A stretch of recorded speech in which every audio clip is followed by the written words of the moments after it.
Ini saya punya team sekarang tengah ambil gambar sini. Okay, this is something really interesting. This is a museum, the largest collection of 4x4.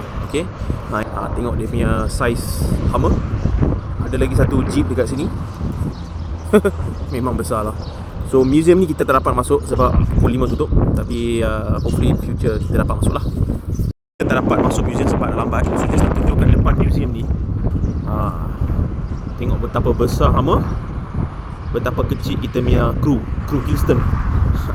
Okay, kalau nak. So sekarang kita dah sampai dekat Hatta. It's bordering between Dubai dan Oman. Gunung yang kita sekarang nak pergi ke Hatta Dam ini memang cantik lah. It's very beautiful. Very very old school, macam kita dah nampak dekat movies.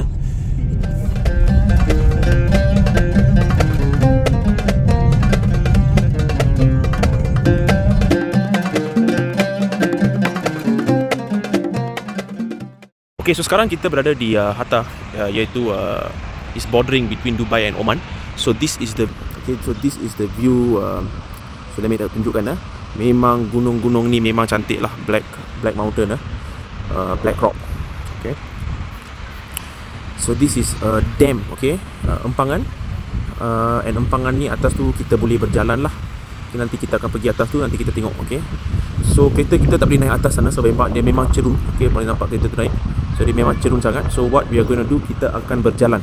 Okay, so my crew soon sudah bertubuh.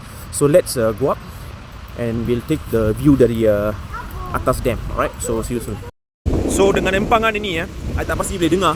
It's very windy, disebabkan oleh the angin daripada, this is man-made lah. So memang angin tendangan dia memang kuat lah. So I tak pasti boleh dengar ke tak, mesti ada suara udara tu. But yeah, it's amazing. So let's take a close up look. Ini adalah pemerintah. So yeah, it's very interesting. So disebabkan kereta kita tak boleh naik sebab memang cerun sangat. So ini dia sediakan tangga lah. So siapa yang tak fit sangat, matilah korang. So memang kena naik all the way up. Inilah macam fit sangat pergi gym hari-hari. Tetapi pemandangan, it's very beautiful dari sini.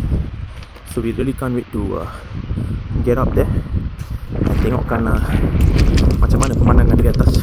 So kita dah sampai dekat bahagian atas ni. Okay, bahagian atas empangan. Empangan tu bahagian kanan saya. Saya tim sekarang tengah enjoy pemandangan the empangan, the dam. Okay. So this is the dam. Very majestic. The gunung-gunung tu memang cantik lah, with the sunset. So sini pun ada aktiviti kayak dan sebagainya. I think I saw a couple of people tadi tengah kayak. Yeah, boleh nampak sini tengah buat kayaking. Got some activity lah. Itu dia, tengah buat kayaking dan sebagainya. So yeah, the pemandangan ni memang cantik, especially the sunset view of the mountains. Very majestic. Okay, so kita dah turun daripada the waterfall tadi. So sekarang kita tengok macam mana waktu malam pula ya, dengan lampu ni sekali. Ya, tadi semua tak ada lampu kan. So this is dari dam tu memang it becomes a bit of a tourist attraction lah. So memang cantik. Lampu-lampu semua dah on dah. And then this is the waterfall. So I'm not sure, ini memang Sheikh lah, gambar Sheikh. Maybe tak nampak muka dia lah. Okay, Sheikh Muhammad dengan Sheikh Hamdan kalau tak silap saya. So yeah, this is the waterfall and also the night view. So yes, this is Hatta Dam for y'all. So see you soon.